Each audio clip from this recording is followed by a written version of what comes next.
Hello dear students. तो UP board ने अपना फाइनल सिलेबस जारी कर दिया है और वो किया है 30% सिलेबस को कम करके। तो कौन कौन से आपके चैप्टर हटे हैं, कौन कौन से टॉपिक इस बार हटाए गए हैं और कौन कौन से आपको पढ़ने हैं, ये इस वीडियो में बताएंगे।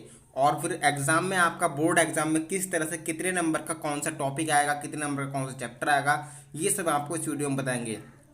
तो सबसे पहले हम बात करते हैं कि कौन कौन से चैप्टर हटाए गए हैं। उसके बाद बात करेंगे मार्किंग के बारे में, उसके बाद क्या क्या पढ़ना है। तो बात कर लेते हैं जो हटाया गया है, ठीक है।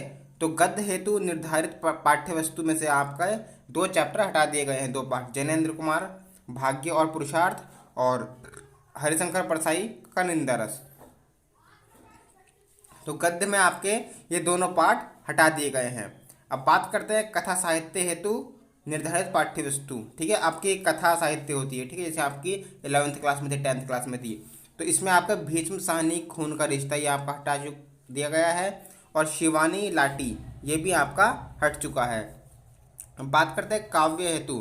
काव्य आपका जो पद्य खंड होता है तो उसमें आपका हटाया गया है यहाँ से जगन्नाथ जगन्नाथ रत्नाकर उद्धव प्रसंग हट चुका है। मैथिली शरणगुप्त गीत, जयशंकर प्रसाद, सूर्यकांत त्रिपाठी, सुमित्रानंदन पंत, रामधारी सिंह दिनकर और विविधा, तो ये आपके जो है हटाए जा चुके हैं, ये आपको नहीं पढ़ना है। उसके बाद हम बात करते हैं विविधा में आपके ये भी हटा दिए गए हैं, नरेंद्र शर्मा, भवानी प्रसाद, गजानन माधव, गिरिजा कुमार, धर्मवीर भारती। संस्कृत की हम बात करते हैं, संस्कृत में आपके भोजस्योदार्यम और ऋतुवर्णनम ये हटा दिया गया है। खंड ख की हम बात करें क्या क्या आपको हटाया गया है इसमें।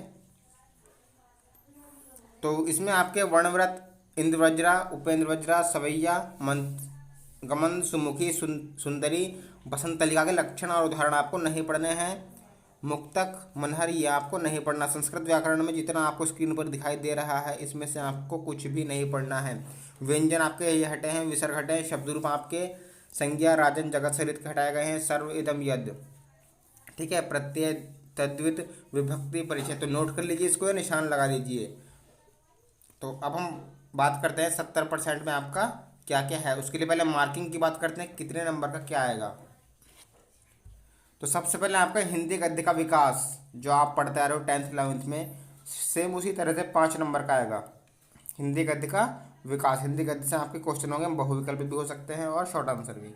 तो ये 5 नंबर के होंगे, ये आएंगे।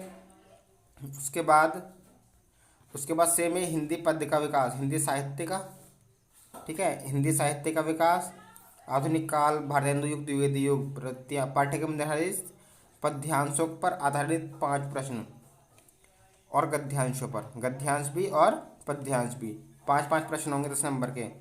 फिर किसी लेखक का साहित्यिक परिचय, जीवनी और कृति, भाषा शैली। उसके बाद कवि परिचय, जीवनी, कृतियाँ, साहित्यिक विशेषताएँ। फिर कहानी, चरित्र चित्रण, कहानी की तत्व एवं तथ्यों का आधारित ये 5 अंक का होगा। काव्य खंड की विशेषताएं, पात्रों का चरित्र चरण, प्रमुख घटनाओं पर आधारित, ये आपके खंड काव्य 5 नंबर का होगा। खंड काव्य हर जिले के हिसाब से अलग होता है। अब खंड ख की हम बात करते हैं तो खंड ख आपका 50 नंबर का होगा, खंड ख भी 50 का था। तो पठित पाठ्य पुस्तक के निर्धारित पाठों के संस्कृत गद्य का, संस्कृत में से इसमें आपका होगा हिंदी में अनुवाद, और यहाँ पर संस्कृत गद्य था, यहाँ पर संस्कृत पद्य यानी कि श्लोक वगैरह जो होते हैं। उसके बाद अति लघु संस्कृत के, उसके बाद काव्य सौंदर्य के सभी रस जितने भी आपके सिलेबस में है, ठीक है, परिभाषा, उदाहरण, पहचान। फिर अलंकार आपके 2 अंक के होंगे। फिर अर्थालंकार आपके ये सब जितने भी दिखाई दे रहे हैं आपको ये सब पढ़ने हैं। शब्द अलंकार ये पढ़ने हैं। छंद आपको ये सब पढ़ने हैं। निबंध हिंदी में मौलिक अभिव्यक्ति दिए हुए तो जनसंख्या, पर्यावरण, स्वास्थ्य, शिक्षा की आदि जानकारी देते हुए विषयों पर भी निबंध पूछे जाएंगे। संस्कृत व्याकरण में आपको ये सब पढ़ना है, संधि वगैरह ये सब आपको संस्कृत व्याकरण में पढ़ना है। इतने मार्क्स का ही आएगा जो मार्क्स सामने लिखे हुए हैं। चलिए बात करते हैं क्या क्या आपको पढ़ना है, क्या क्या आपकी किताब में इस बार कटा नहीं है। अभी मैंने आपको बताया था कि क्या क्या आपको नहीं पढ़ना, लेकिन अब बताता हूँ क्या क्या आपको पढ़ना है। तो गद्य हेतु निर्धारित पाठ्य वस्तु, इसमें आपको वासुदेव शरण अग्रवाल के द्वारा राष्ट्र का स्वरूप निशान लगा लीजिए, अपनी किताब निकालिए हिंदी की और टिक कर लीजिए। प्रभाकर रॉबर्ट नर्सिंग होम में, ये दोनों आपको पढ़ने हैं। उसके बाद हम बात करते हैं डॉक्टर हजारी प्रसाद द्विवेदी का अशोक के फूल आपको पढ़ना है। पंडित दीनदयाल उपाध्याय का सिद्धांत और नीति, सुंदर रेड्डी के भाषा और आधुनिकता, एपीजे अब्दुल कलाम का तेजस्वी मन के संपादित अंश। अब काव्य हेतु आपको ये सब पढ़ना है, ठीक है। काव्य हेतु आपका पहला क्या, भारतेंदु, फिर जगन्नाथ, फिर अयोध्या, फिर मैथिली, जयशंकर, सूर्यकांत, सुमित्रा, महादेवी, रामधारी और सच्चिदानंद। इसके आपके गद्य हैं, ये आपको पढ़ने हैं, सब निशान लगा लीजिए। कथा साहित्य में आपको 3 पढ़ने हैं, दूसरा, चौथा और 5वां। फणीश्वर नाथ रेणु पंचलाइट, अमरकांत बहादुर, शिव प्रसाद करुणाशा की हार। अब खंड काव्य की बात करते हैं, हर जिले के हिसाब से अलग अलग है। खंड काव्य में आपको क्या क्या पढ़ना है। अगर आपका जिला जौनपुर, कानपुर, मुरादाबाद, फैजाबाद या एटा है, इनमें से कोई से आपको जिला है, तो आपको मुक्ति यज्ञ पढ़ना है। इसके लेखक है श्री सुमित्रानंदन पंत। अगर आपका जिला इनमें से कोई है, बिजनौर, रामपुर, बदायूं, प्रतापगढ़, झांसी, ये कुछ भी, तो आपको ये पढ़ना है। ये जिला अगर आपका है तो आपको ये खंड काव्य पढ़ना है।